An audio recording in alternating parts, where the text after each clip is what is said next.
اب میاں نواز شریف کی واپسی ہو جائے گی، اور واپسی جب ہوگی تو پھر مسلم لیگ نون کی تمام کمیاں، خامیاں، کوتاہیاں، ڈیفیشنسیز دور ہو جائیں گی، اور ان کے پاس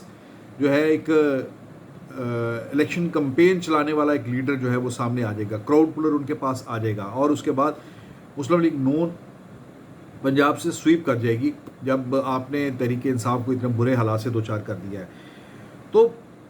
استحکام پاکستان پارٹی کے لوگوں کا یہ خیال ہے کہ ابھی شاید ایسا حتمی طور پر نہیں کہا جا سکتا۔ ڈاکٹر فردوس اشرف سے جب بات ہوئی آج تو ان کا یہ کہنا تھا کہ جو تحریک استحکام پاکستان پارٹی ہے، یہ اس کا مستقبل لوگوں کو اندازہ نہیں ہے کہ کتنا امپورٹنٹ ہے۔ ان کا یہ کہنا تھا کہ ان کو یقین ہے بلکہ کہ یہ انتخابات جب ہوں گے تو اس کے بعد جو نتائج سامنے آئیں گے، اس کے بعد آئی بی پی یعنی استحکام پاکستان پارٹی جو ہے وہ اس پوزیشن میں ہوگی کہ اس کے بغیر کسی دوسری پارٹی کی کوئی حکومت نہیں بن سکے گی۔ نہ مرکز میں کوئی پارٹی ان کے بغیر حکومت بنانے کے قابل ہوگی، نہ پنجاب میں بالخصوص کوئی پارٹی ان کے بغیر حکومت بنانے میں کامیاب ہوگی۔ تو ایسے حالات میں ایک بادشاہ گر قسم کی پوزیشن جو ہے وہ ان کی پارٹی کو حاصل ہو جائے گی۔ یہ ایک ان کی رائے ہے، اس سے کوئی اختلاف کر سکتا ہے، لیکن جو بظاہر جو حالات ہیں وہ یہی بتا رہے ہیں کہ آئندہ پارلیمنٹ ایک ہنگ پارلیمنٹ ہوگی، جس میں یہ نئی پارٹی جو ہے یہ بھی اپنی ایک سپیس بنائے گی۔ لیکن بہرحال سوال یہی پیدا ہوتا ہے کہ کیا لائف ٹائم ڈسکوالیفیکیشن ختم ہونے کے بعد مسلم لیگ نون دوبارہ سے اپنا کھویا ہوا سپیس واپس حاصل کر سکتی ہے، کرتی ہے یا نہیں کرتی، اور مسلم لیگ نون کو دوبارہ ملک کے سیاسی منظرنامے پر ابھرنے کا جو ہے یہ موقع ملتا ہے یا نہیں ملتا۔ یہ بڑے امپورٹنٹ سوالات ہیں، اور انہی چیزوں کو سامنے رکھ کر پیپلز پارٹی جو ہے وہ بھی اپنا پورا زور لگا رہی ہے، اور ان کا یہ خیال ہے پیپلز پارٹی کے، اگر انہی حلقوں سے بات کریں تو ان کا یہ خیال ہے کہ وہ سندھ تو ان کے پاس ہے، اور وہ سمجھتے ہیں کہ آئندہ الیکشن تک ان کی یہی پوزیشن برقرار رہے گی، اور سندھ میں وہ بلا شرکت غیر اگلی حکومت بھی بنا لیں گے، اور اس بار نیشنل اسمبلی کے الیکشن میں بھی ان کے پاس سیٹیں جو ہیں وہ زیادہ ہوں گی۔ تو وہاں سے جب وہ 40 سے زائد سیٹیں لے کر چلیں گے تو اس کے بعد ریسٹ آف دا کنٹری جو ہے اس میں پنجاب ہے، پنجاب سے 25-30 سیٹیں یہاں سے اکٹھی کریں، بلوچستان سے، کے پی کے سے، سو ان کا ٹارگٹ یہ ہے کہ 80-90 کے قریب سیٹیں جب وہ حاصل کر لیں گے تو وہ سب سے بڑی پارٹی بن جائیں گے۔ یہ ان کی کیلکولیشن ہے۔ اب معلوم نہیں کہ اس میں الیکشن ابھی ابھی تو انتخابات جو ہیں ان کا بھی معاملہ یقینی نہیں ہے کہ وہ کب ہوتے ہیں۔ جب 12 اگست کو یہ حکومت ختم ہوگی تو اس کے بعد نگران حکومت کتنے دور کی آتی ہے یہ ابھی تک کسی کو پتہ نہیں ہے، اور تمام اندازے ہیں، اور اگر اکانومی کو لے کر اگر نگران حکومت آتی ہے کہ نئی نگران حکومت کو یہ ایجنڈا دیا جاتا ہے کہ آپ نے اکانومی کو ٹھیک کرنا ہے، تو پھر بہرحال یہ بہت زیادہ اس بات کے خدشات ہیں کہ یہ نگران حکومت جو ہے طویل دورانی کی ہوگی، اگرچہ اس کے اندر یہ سوالات بھی پائے جاتے ہیں کہ نگران حکومت کو طول دینے کے لیے نگران حکومت کا آئینی طور پر تو جو ہے دورانیہ وہ تو 60 دن یا پھر 90 دن ہے، لیکن اگر اس سے بھی دورانیہ بڑھایا جاتا ہے تو آخر کس قانون کے تحت بڑھایا جائے گا، آئین کی کون سی شق بروئے کار لائی جائے گی، اور پھر کیا اگر کوئی ایسا کام کیا جاتا ہے تو کیا ملک کی اعلیٰ عدلیہ اس کی اجازت دے گی؟ یہ تمام سوالات ہیں ابھی نگران حکومت کے طوالت اختیار کرنے کے حوالے سے، اور پھر ایک نگران حکومت کے حوالے سے بھی سوالات ہیں، مسلم لیگ نون کے مستقبل کے حوالے سے بھی سوالات ہیں، پیپلز پارٹی اور استحکام پاکستان پارٹی جو ہے ان کے بارے میں بھی ابھی تک کچھ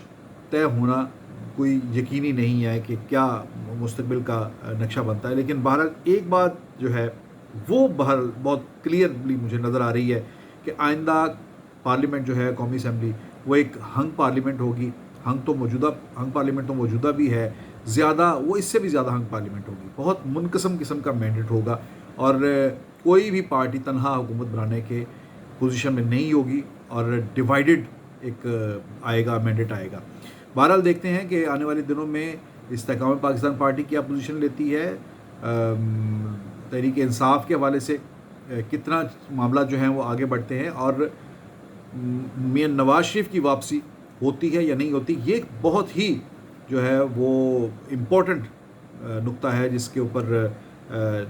ڈپینڈ کرے گی مسلم لیگ نون کی آئندہ سیاست۔ ان سوالات کا جواب وقت خود ہی دے گا۔ آئندہ چند دنوں میں اس حوالے سے مزید ڈیولپمنٹس جو ہے وہ بھی سامنے آئیں گی۔ اب تک کے لیے اتنا ہی، اجازت دیجیے، اللہ حافظ۔